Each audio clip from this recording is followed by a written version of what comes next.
வணக்கம். இந்திய நேரப்படி மதியம் 1:30 செய்திகள். முதலில் தலைப்பு செய்திகளை காணலாம். 265 பேரை பலிகொண்ட விமான விபத்து. உயர்மட்ட விசாரணை குழுவை அமைத்தது மத்திய விமான போக்குவரத்து துறை. ஈரானை மரணத்திலிருந்து காப்பாற்ற அமெரிக்கா முயற்சி செய்தது. ஈரான் மீதான இஸ்ரேல் தாக்குதல் குறித்து ட்ரம்ப் விளக்கம். ஆபரேஷன் ரைசிங் லைன் ஈரான் மக்களுக்கு எதிரானது அல்ல. இஸ்ரேல் பிரதமர் நெதன்யாகு கருத்து. உக்ரைன் மீது தொடர் தாக்குதல் நடத்தி வரும் ரஷ்ய அதிபர் புதின். உக்ரைனின் யுலின்கா கிராமத்தை கைப்பற்றி முன்னேறும் ரஷ்யா. இனி விரிவான செய்திகளை காணலாம். குஜராத்தில் 274 பேரை பலிகொண்ட ஏர் இந்தியா விமான விபத்து தொடர்பாக உயர்மட்ட விசாரணை குழுவை மத்திய விமான போக்குவரத்து துறை அமைத்துள்ளது. கடந்த 12ஆம் தேதி மதியம் அகமதாபாத்திலிருந்து லண்டன் நோக்கி புறப்பட்ட ஏர் இந்தியா விமானம் கிளம்பிய 30 வினாடிகளில் மருத்துவக் கல்லூரியின் விடுதி மீது விழுந்து விபத்துக்குள்ளானது. இந்த விமானத்தில் பயணித்த 241 பேர் உள்பட மொத்தம் 274 பேர் உயிரிழந்துள்ளனர். மேலும் காயமடைந்தவர்கள் மருத்துவமனையில் சிகிச்சை பெற்று வருகின்றனர். இதனிடையே உயிரிழந்தவர்களின் குடும்பத்திற்கு தலா 1 கோடி நிவாரணமாக ஏர் இந்தியா நிறுவனம் அறிவித்துள்ளது. விபத்தில் சிக்கிய விமானத்தின் கருப்பு பெட்டியை மீட்டு விபத்துக்கான காரணம் என்ன என்பது குறித்து விசாரணை நடத்தப்பட்டு வருகிறது. இந்நிலையில் 265 பேரை பலிகொண்ட விமான விபத்துக்கான காரணம் குறித்து விசாரிக்க உயர்மட்ட விசாரணை குழுவை மத்திய விமான போக்குவரத்து துறை அமைத்துள்ளது. மேலும் எதிர்காலத்தில் இதுபோன்ற விமான விபத்துக்களை தடுக்கவும் திறம்பட நிர்வகிக்கவும் ஒரு உறுதியான கட்டமைப்பினை பரிந்துரைப்பதே இந்த குழுவின் முதன்மை நோக்கம் என்று விமான போக்குவரத்து துறை அமைச்சகம் தெரிவித்துள்ளது.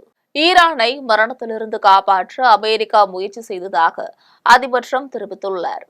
இஸ்ரேல் தாக்குதலுக்கு பதிலடியாக அந்நாட்டின் தலைநகர் ஜெருசலேம், டெல் அவீவ் உள்ளிட்ட நகரங்களை ஈரான் குறிவைத்து தாக்குதல் நடத்தி வருகிறது.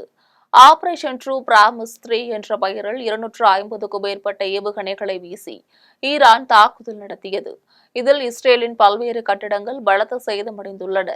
முன்னதாக ஆபரேஷன் ரைசிங் லைன் என்ற பெயரில் ஈரான் மீது இஸ்ரேல் தாக்குதல் நடத்தியது. இதையடுத்து ஈரான் மீது இஸ்ரேல் தாக்குதல் நடத்தி வரும் நிலையில் அணுசக்தி ஒப்பந்தம் தொடர்பான பேச்சுவார்த்தைக்கு ஈரான் முன்வர வேண்டும் என்று அமெரிக்க அதிபர் ட்ரம்ப் தெரிவித்துள்ளார். ஈரான் மீது இஸ்ரேல் தாக்குதல் நடத்தப் போவது தங்களுக்கு முன்பே தெரியும் என ட்ரம்ப் தெரிவித்துள்ளார். மேலும் மரணத்திலிருந்தும் அவமானத்திலிருந்தும் ஈரானை காப்பாற்ற கடினமாக முயற்சி செய்ததாகவும் அவர் கூறியுள்ளார்.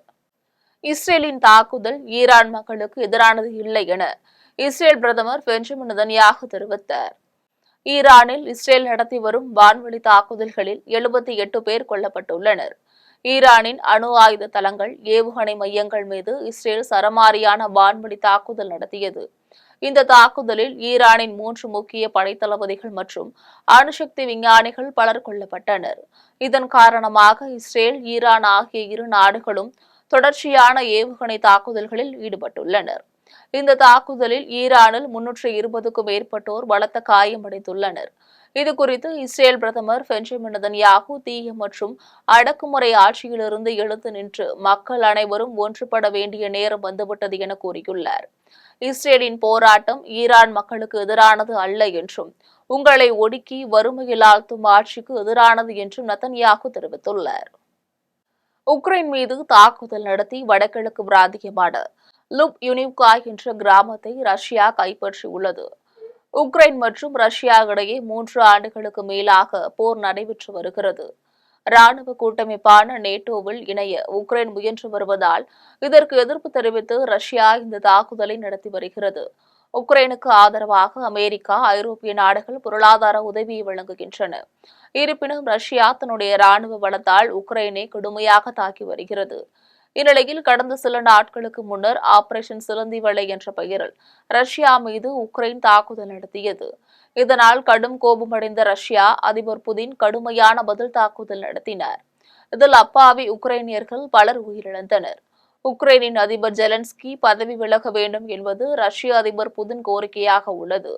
இதனை முன்வைத்து தாக்குதல்களும் உக்ரைன் பகுதிகளை ஆக்கிரமித்து வருகிறது. தற்போது உக்ரைனின் வடகிழக்கு பிராந்தியமான சுமியில் யுலின்கா என்ற கிராமத்தை ரஷ்யா கைப்பற்றியதாக அந்நாட்டு பாதுகாப்பு அமைச்சகம் அறிவித்துள்ளது. பழம்பெரும் நடிகை கொல்லங்குடி கருப்பாயி இன்று காலமானார். தமிழ் சினிமாவில் பாண்டியராஜன் நடிப்பில் வெளியான ஆண் பாவம் படத்தில் வி.கே. ராமசாமிக்கு அம்மாவாக, பாண்டியராஜனுக்கு பாட்டியாக நடித்தவர் கொல்லங்குடி கருப்பாயி. மதுரை தொண்டி சாலை சிவகங்கை கொல்லங்குடி கிராமத்தை சேர்ந்த இவர் ஆண் பாவம் படத்தின் மூலம் பாண்டியராஜன் தான் அறிமுகப்படுத்தினார். நாட்டுப்புற பாடகியான இவர் கிட்டத்தட்ட 1000க்கும் மேற்பட்ட மண்ணிசை பாடல்களை பாடியிருக்கிறார். ஆண் பாவம் படத்திற்கு பின் கோபாலா கோபாலா, ஆயுசு 100 போன்ற பல படங்களில் நடித்துள்ளார். தமிழ் சினிமாவில் நடிகையாகவும் பாடகியாகவும் இருந்த கொல்லங்குடி கருப்பாயி தற்போது மரணமடைந்தார். இவருக்கு வயது 99. மேலும் இவரது மறைவிற்கு தற்போது திரைப்பிரபலங்கள் மற்றும் ரசிகர்கள் பலரும் இரங்கல் தெரிவித்து வருகின்றனர். குரூப் 1 மற்றும் குரூப் 1A முதல்நிலை போட்டித் தேர்வு நாளை நடைபெறவுள்ளது.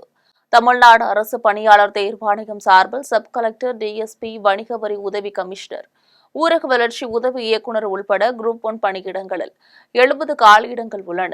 இந்த பதவிகளுக்கு 2,27,982 பேர், குரூப் 1A பதவிக்கு 6,465 பேர், குரூப் 1 மற்றும் குரூப் 1A பதவிக்கு 14,849 பேர் என மொத்தம் 2,49,296 பேர் விண்ணப்பித்துள்ளனர். இந்த நிலையில் குரூப் 1 மற்றும் குரூப் 1A முதல்நிலை போட்டித் தேர்வு நாளை நடைபெறவுள்ளது. தமிழகத்தின் 38 மாவட்டங்கள் மற்றும் 6 தாலுகாக்கள் என மொத்தம் 44 இடங்களில் குரூப் 1A முதல்நிலை தேர்வு நடைபெறவுள்ளது. தேர்வு கண்காணிப்பு பணியில் 987 பேர் ஈடுபடுகிறார்கள். சென்னையில் 170 மையங்களில் தேர்வானது நடைபெறவுள்ளது. வங்கக்கடல் பகுதியில் மீன்பிடிக்க விதிக்கப்பட்ட 61 நாட்கள் தடைக்காலம் இன்று நள்ளிரவுடன் முடிவடைகிறது. மீன்கள் இனப்பெருக்கத்தை கருத்தில் கொண்டு வங்கக்கடலில் ஆண்டுதோறும் ஏப்ரல் 15 முதல் ஜூன் 14ஆம் தேதி வரை 61 நாட்களுக்கு மீன்பிடிக்க தடைக்காலம் அமல்படுத்தப்படும். அதன்படி தடைக்காலம் கடந்த ஏப்ரல் 15ஆம் தேதி தொடங்கியது. இந்த தடைக்காலம் இன்று நள்ளிரவுடன் நிறைவடைவதையொட்டி தமிழகம் முழுவதும் மீனவர்கள் உற்சாகத்துடன் கடலுக்கு செல்ல தயாராகி வருகின்றனர். சென்னை காசிமேடு துறைமுகத்தில் மட்டும் சுமார் 800 விசைப்படகுகள் உள்ளன. தடைக்காலத்தையொட்டி விசைப்படகுகளை பழுது நீக்கி புதுப்பிக்கும் பணிகள் கடந்த 2 மாதங்களாக நடைபெற்று வந்தன. இந்த நிலையில் கடலுக்கு செல்லும் விசைப்படகுகளில் ஐஸ் கட்டிகள், டீசல் நிரப்பும் பணி உள்ளிட்டவை தொடர்ந்து நடைபெற்று வருகிறது. அரசியலமைப்பு சட்டத்தின் மீது பாஜகவினர் தாக்குதல் நடத்தி வருவதாக விடுதலை சிறுத்தைகள் கட்சியின் தலைவர் தொல் திருமாவளவன் குற்றம் சாட்டியுள்ளார். சென்னை விமான நிலையத்தில் விடுதலை சிறுத்தைகள் கட்சியின் தலைவர் தொல் திருமாவளவன் செய்தியாளர்களை சந்தித்து பேசினார். அப்போது அவர் அரசியலமைப்பு சட்டத்தின் மீது பாஜகவினர் தாக்குதல் நடத்தி வருவதாக குற்றம் சாட்டினார். மத சார்பின்மை என்கின்ற கருத்தியலை சிதைக்கின்ற நோக்குடன் செயல்படுவதாக தெரிவித்தார். இஸ்லாமியர்கள், கிறிஸ்தவர்களுக்கு எதிரான கருத்துக்களை மையப்படுத்தி பாஜக அரசு செயல்படுவதாக கூறினார்.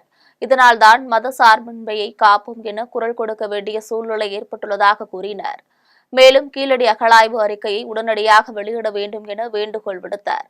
அதன் பின்னர் திருச்சியில் நடைபெற இருக்கும் மத சார்பின்மை பேரணியில் கலந்து கொள்வதற்காக புறப்பட்டு சென்றார். அரசமைப்பு சட்டத்திற்கு அதன் உயிர்மூச்சு கோட்பாடாக உள்ள மதச்சார்பின்மைக்கு பெரும் தீங்கு சூழ்ந்துள்ளது. குறிப்பாக கடந்த 11 ஆண்டு கால பாஜக ஆட்சியில் அரசமைப்பு சட்டத்தை குறிவைத்து தாக்குதல் தொடுத்து வருகிறார்கள். மதச்சார்பின்மை என்கிற கருத்தியலை சிதைக்க வேண்டும் என்பது அவர்களின் இலக்காக இருக்கிறது. அதனை மையப்படுத்திய அனைத்து நடவடிக்கைகளையும் அவர்கள் மேற்கொண்டு வருகிறார்கள். முஸ்லிம்களுக்கும் கிறிஸ்தவர்களுக்கும் எதிரான வெறுப்பு அரசியல் என்பதும் மதச்சார்பின்மைக்கு எதிரான ஒரு அரசியல் உத்தியாகத்தான் அவர்களால் கையாளப்பட்டு வருகிறது. எனவே மதச்சார்பின்மையை காப்போம் என்று உரத்து முழங்க வேண்டிய ஒரு வரலாற்று தேவை எழுந்துள்ளது. விடுதலை சிறுத்தைகள் கட்சி குடியுரிமை திருத்தச் சட்டம் நிறைவேற்றப்பட்ட போதும் அரசமைப்பு சட்டத்திற்கு நேர்ந்த நெருக்கடியை சுட்டிக்காட்டி தேசம் காப்போம் பேரணியை நடத்தினோம். பராமரிப்பு பணி காரணமாக இன்று மற்றும் வருகின்ற 16, 19ஆம் தேதிகளில் மின்சார ரயில்கள் ரத்து செய்யப்படுகிறது. இது தொடர்பாக தெற்கு ரயில்வே வெளியிட்டுள்ள செய்திக்குறிப்பில், சென்னை சென்ட்ரல் கூடூர் வழித்தடத்தில் உள்ள கவரப்பேட்டை கும்மிடிப்பூண்டி ரயில் நிலையம் இடையே பராமரிப்பு பணி நடைபெறுவதால் இன்று மற்றும் வருகின்ற 16, 19 ஆகிய தேதிகளில் மின்சார ரயில்கள் ரத்து செய்யப்படுகிறது. அதன்படி சென்ட்ரலில் இருந்து காலை 10:30, 11:35 மணிக்கு கும்மிடிப்பூண்டி செல்லும் மின்சார ரயில்கள் கும்மிடிப்பூண்டியிலிருந்து மதியம் 1, 2:30, 3:15 மணிக்கு சென்ட்ரல் வரும் மின்சார ரயில்கள் ரத்து செய்யப்படுகிறது. இதேபோல் கடற்கரையிலிருந்து காலை 9:40 மற்றும் மதியம் 12:40 மணிக்கு கும்மிடிப்பூண்டி செல்லும் மின்சார ரயில்கள் கும்மிடிப்பூண்டியிலிருந்து காலை 10:55 மணிக்கு கடற்கரைக்கு வரும் மின்சார ரயில் ஆகியவை ரத்து செய்யப்படுகிறது. இந்த நாட்களில் சென்ட்ரல் பொன்னேரிக்கு காலை 10:30 மணிக்கும், சென்ட்ரல் மீஞ்சூருக்கு காலை 11:35 மணிக்கும், கடற்கரை பொன்னேரிக்கு மதியம் 12:40 மணிக்கும், பொன்னேரி சென்ட்ரலுக்கு மதியம் 1:18 மற்றும் 3:33 மணிக்கும், மீஞ்சூர் சென்ட்ரலுக்கு மதியம் 2:59 மணிக்கும் சிறப்பு ரயில்கள் இயக்கப்படுவதாக அதில் கூறப்பட்டுள்ளது. திமுக அரசு குறிப்பிட்ட ஒரு மதத்திற்கு எதிரானது என சிலர் பொய் பிரச்சாரம் செய்வதாக பால்வளத்துறை அமைச்சர் மனோ தங்கராஜ் குற்றம் சாட்டினார். கன்னியாகுமரி மாவட்டம் நாகர்கோவில் மாநகராட்சி வடசேரி ஆம்னி பஸ் நிலையம் 223 கோடி ரூபாய் மதிப்பீட்டில் கூடுதல் வசதிகளுடன் மேம்படுத்தப்பட்டது. பேருந்து நிலையத்தில் மொத்தம் 24 பிரம்மாண்ட தூண்கள் அமைக்கப்பட்டு அதன் மேல் வணிக வளாகம் அமைக்கப்பட்டுள்ளது. மேலும் வணிக நிறுவனத்திற்கு கீழ் அமைக்கப்பட்டுள்ள பிரம்மாண்ட தூண்களுக்கு இடையே ஆம்னி பஸ்கள் நின்று செல்லும் வகையில் ஏற்பாடு செய்யப்பட்டுள்ளது. இதனை பால்வளத்துறை அமைச்சர் மனோ தங்கராஜ் திறந்து வைத்து செய்தியாளர்களிடம் பேசினார். அப்போது அவர் திமுக அரசு குறிப்பிட்ட ஒரு மதத்திற்கு எதிரானது என சிலர் பொய் பிரச்சாரம் செய்வதாக கூறினார். திராவிட மாடல் ஆட்சியில் குமரி மாவட்டத்தில் எண்ணிலடங்கா திட்டங்கள் நிறைவேற்றப்பட்டுள்ளன என பெருமிதம் தெரிவித்தார். இதில் மாநகர துணை மேயர் மேரி பிரின்சி லதா, மண்டல தலைவர்கள் அகஸ்டினா, கோகிலாமணி, ஜகவர் உள்பட நிர்வாகிகள், பொதுமக்கள் என ஏராளமானோர் கலந்து கொண்டனர். நாட்டையே உலுகிய அகமதாபாத் விமான விபத்தில் உயிரிழந்தவர்களின் எண்ணிக்கை 274 உயர்ந்துள்ளது. குஜராத் மாநிலம் அகமதாபாத் நகரிலிருந்து நேற்று முன்தினம் பகல் 1:17 மணிக்கு லண்டன் புறப்பட்ட ஏர் இந்தியா போயிங் 7087 ட்ரீம் லைனர் பயணிகள் விமானம் விபத்துக்குள்ளானது. இந்த விமானத்தில் இருந்த ஒருவரை தவிர அனைவரும் உயிரிழந்துள்ளனர். மேலும் மருத்துவக் கல்லூரி விடுதி கட்டிடத்திலிருந்து மருத்துவ மாணவர்கள் மற்றும் அந்த மருத்துவக் கல்லூரி வளாகத்தில் இருந்த 19 பேர் என 265 பேர் உடல் கருகி உயிரிழந்தனர். இந்த விபத்தில் பலரது உடல் அடையாளம் காண முடியாத நிலையில் உள்ளதால் உடல்களை அடையாளம் காண்பதற்கு மரபணு பரிசோதனை செய்யப்பட்டு வருகிறது. பரிசோதனை முடிந்து 6 பேரின் உடல்கள் அவர்களது உறவினர்களிடம் ஒப்படைக்கப்பட்டது. இந்நிலையில் அகமதாபாத் விமான விபத்தில் பலி எண்ணிக்கை தற்போது 274 உயர்ந்துள்ளது. ஏற்கனவே விமானத்தில் பயணித்த 241 பேர் உயிரிழந்த நிலையில் மருத்துவக் கல்லூரி விடுதி மீது மோதியதில் மாணவர்கள் 10 பேர் உள்பட மொத்தம் 33 பேர் உயிரிழந்துள்ளனர். தென்காசி அருகே முதியோர் இல்லத்தில் உணவருந்திய 4 பேர் பலியான சம்பவத்தில் காப்பகத்தின் உரிமையாளரை 15 நாட்கள் நீதிமன்ற காவலில் வைக்க நீதிபதி உத்தரவிட்டார். தென்காசி மாவட்டம் சுந்தரபாண்டியபுரம் பகுதியில் செயல்பட்டு வந்த அன்னை முதியோர் இல்லத்தில் மாமிச உணவு சாப்பிட்ட 4 பேர் உயிரிழந்த சம்பவம் தொடர்பாக போலீசார் வழக்கு பதிவு செய்து காப்பகத்தின் உரிமையாளரான ராஜேந்திரன் என்பவரை கைது செய்தனர். பின்னர் அவரிடம் நடத்திய விசாரணையின் காரணமாக 3 பிரிவுகளின் கீழ் வழக்கு பதிவு செய்யப்பட்டது. அதனைத் தொடர்ந்து செங்கோட்டை நீதித்துறை நடுவர் முன்பு ராஜேந்திரனை சாம்பவர் வடகரை காவல்துறையினர் ஆஜர்படுத்தினர். வழக்கை விசாரித்த நீதிபதி 15 நாட்கள் நீதிமன்ற காவலில் சிறையில் அடைக்க உத்தரவிட்டார். கோவை சரவணம்பட்டியில் மோட்டார் சைக்கிள் மீது லாரி மோதிய விபத்தில் தந்தை மகன் பலியான சம்பவம் பெரும் சோகத்தை ஏற்படுத்தியுள்ளது. கோவை சரவணம்பட்டியை அடுத்த வெள்ளைக்கிணறு பகுதியை சேர்ந்தவர் பினிமேஷா ராஜேஷ். இவருக்கு திருமணம் முடிந்து மனைவி மற்றும் 2 மகன்கள் உள்ளனர்.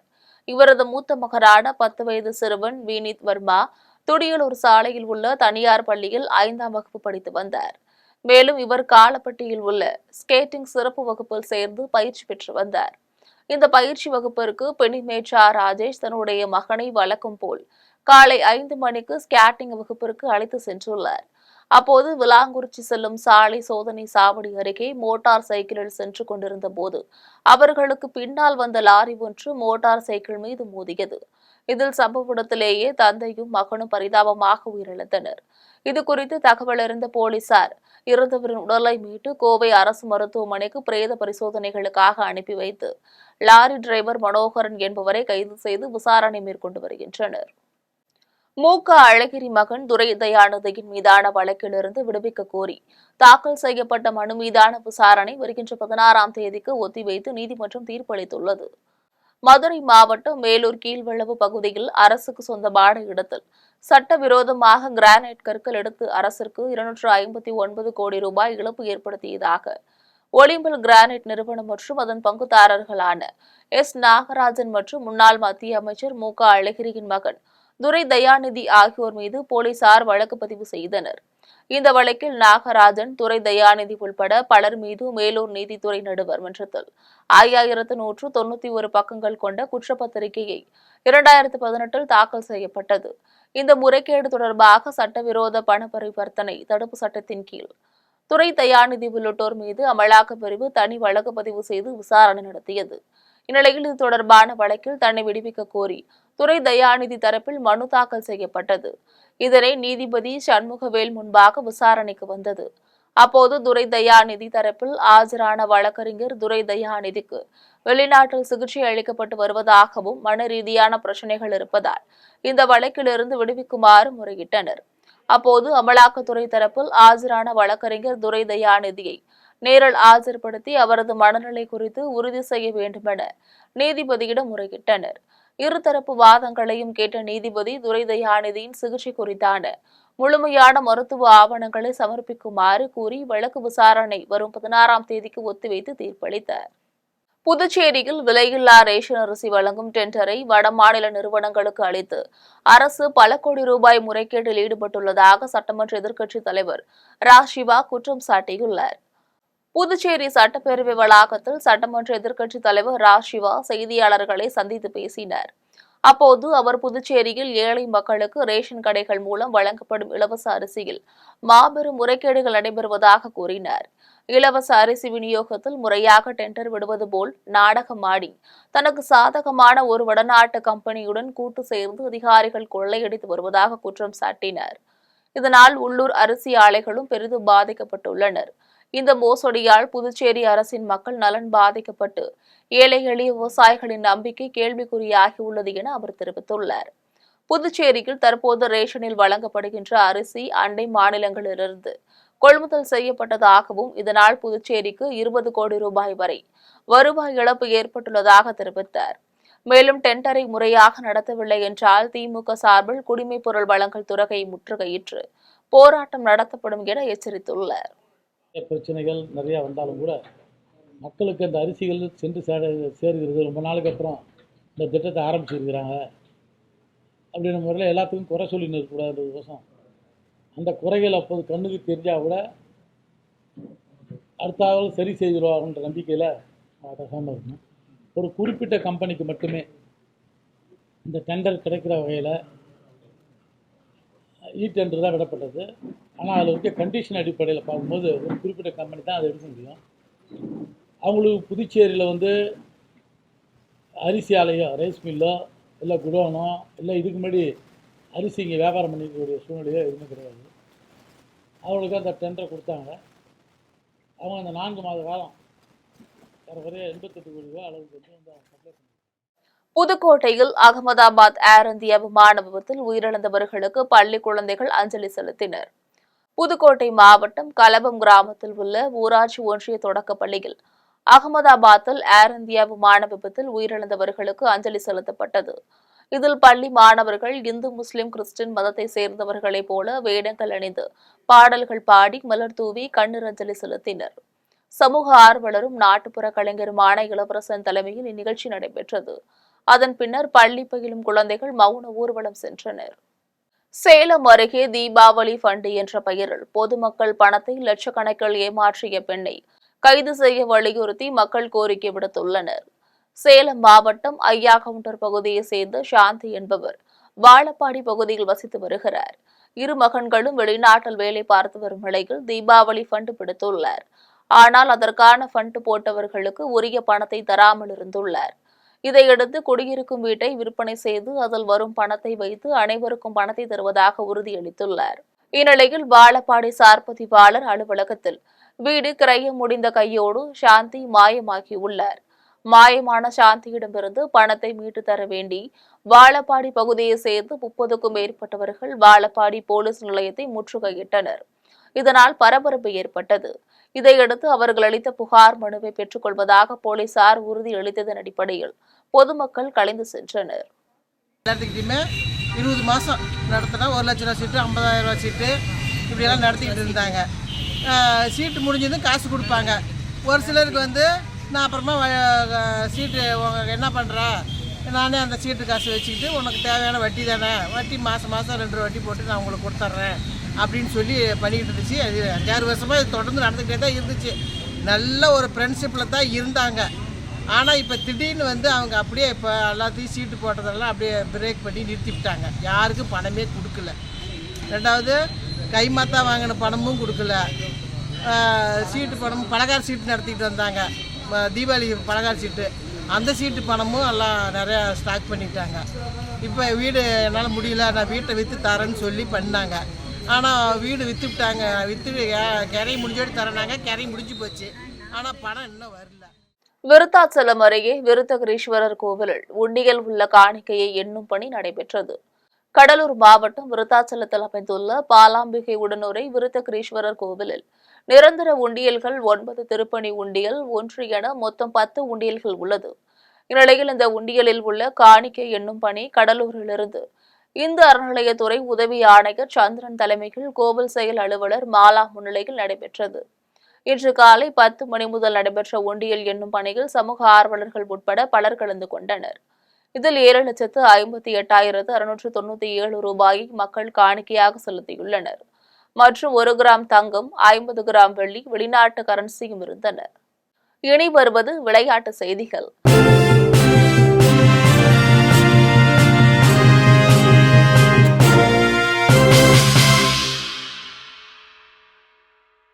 TNPL T20 கிரிக்கெட் தொடரில் இன்று 2 லீக் ஆட்டங்கள் நடைபெற உள்ளன.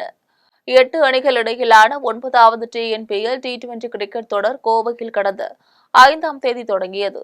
இந்நிலையில் தொடரின் 2வது கட்ட லீக் ஆட்டங்கள் சேலத்தில் நடந்து வருகிறது. இதில் இன்று 2 லீக் ஆட்டங்கள் நடக்கின்றன. அதன்படி மாலை 3:15 மணிக்கு தொடங்கும் 10வது லீக்கில் முன்னாள் சாம்பியனான பாபா அபராஜ் தலைமையிலான சேபாக் சூப்பர் கில்லிஸ் அணி ஷாருக் கான் தலைமையிலான கோவை கிங்ஸை எதிர்கொள்கிறது. இதே மைதானத்தில் இரவு 7:15 மணிக்கு நடக்கும் மற்றொரு ஆட்டத்தில் நடப்பு சாம்பியன் திண்டுக்கல் டிராகன்ஸ் அணி மதுரை பாந்தர்ஸை சந்திக்கிறது. இனி வருவது வானிலை செய்திகள்.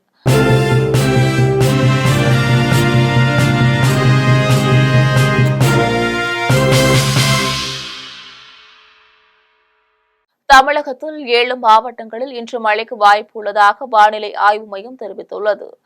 வடக்கு கர்நாடகா, தெலுங்கானா, ஆந்திரா பகுதிகளின் மேல் ஒரு வளிமண்டல மேலடுக்கு சுழற்சி நிலவுகிறது. தென்னிந்திய பகுதிகளின் மேல் ஒரு வளிமண்டல கீழடுக்கு சுழற்சி நிலவுகிறது. இதன் காரணமாக தமிழகத்தின் 7 மாவட்டங்களில் இன்று மழை பெய்ய வாய்ப்புள்ளது என்று சென்னை வானிலை ஆய்வு மையம் தெரிவித்துள்ளது. அதன்படி நீலகிரி, கோயம்புத்தூர், திருப்பூர், தேனி, தென்காசி, திருநெல்வேலி மற்றும் கன்னியாகுமரி ஆகிய மாவட்டங்களில் லேசானது முதல் மிதமான மழை பெய்ய வாய்ப்புள்ளது என்று தெரிவித்துள்ளது. நீலகிரி மாவட்டத்திற்கு இன்றும் நாளையும் ரெட் அலர்ட் விடுக்கப்பட்டுள்ளது.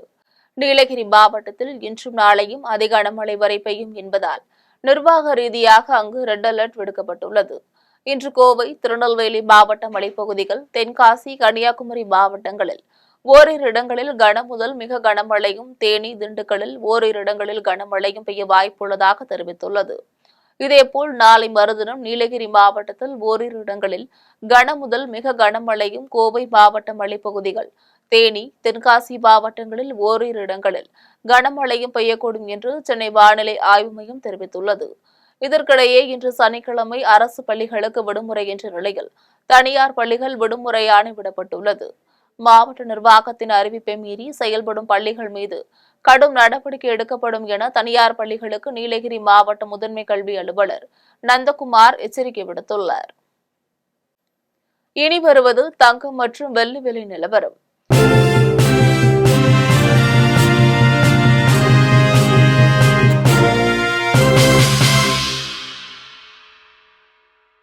சென்னையில் இன்று ஆபரண தங்கத்தின் விலை ஒரு சவரன் 74,560 ரூபாய்க்கு விற்பனை செய்யப்படுகிறது. சென்னையில் இன்று ஆபரண தங்கத்தின் விலை கிராமிற்கு 25 ரூபாய் அதிகரித்து 9,320 ரூபாய்க்கு விற்பனை செய்யப்படுகிறது. மேலும் ஒரு சவரன் 200 ரூபாய் அதிகரித்து 74,560 ரூபாய்க்கு விற்பனை செய்யப்படுகிறது. 24 கேரட் தூய தங்கம் ஒரு சவரன் 81,344 ரூபாய்க்கு விற்பனை செய்யப்படுகிறது. மேலும் 1 கிராம் வெள்ளி 120 ரூபாய்க்கும் 1 கிலோ வெள்ளி 1,20,000 ரூபாய்க்கும் விற்பனை செய்யப்படுகிறது. இந்நிலையில் தங்கம் வெள்ளி விலை வரலாறு காணாத உயர்வால் இல்லத்தரசிகள் அதிர்ச்சிக்குள்ளாகியுள்ளனர். மீண்டும் ஜெம் தலைப்பு செய்திகள். 265 பேரை பலிகொண்ட விமான விபத்து, உயர்மட்ட விசாரணை குழுவை அமைத்தது மத்திய விமான போக்குவரத்து துறை. ஈரானை மரணத்திலிருந்து காப்பாற்ற அமெரிக்கா முயற்சி செய்தது. ஈரான் மீதான இஸ்ரேல் தாக்குதல் குறித்து ட்ரம்ப் விளக்கம். ஆபரேஷன் ரைசிங் லைன் ஈரான் மக்களுக்கு எதிரானது அல்ல, இஸ்ரேல் பிரதமர் நெத்தன்யாகு கருத்து. உக்ரைன் மீது தொடர் தாக்குதல் நடத்தி வரும் ரஷ்ய அதிபர் புதின். உக்ரைனின் யுலின்கா கிராமத்தை கைப்பற்றி முன்னேறும் ரஷ்யா. இத்துடன் ஜெம் செய்திகள் நிறைவடைகின்றன. மீண்டும் ஜெம் செய்திகள் மாலை 6 மணிக்கு. உடனுக்குடன் செய்திகளை காண ஜெம் லைவ்.tv என்ற இணையதளத்தில் இணைந்திருங்கள். நன்றி, வணக்கம்.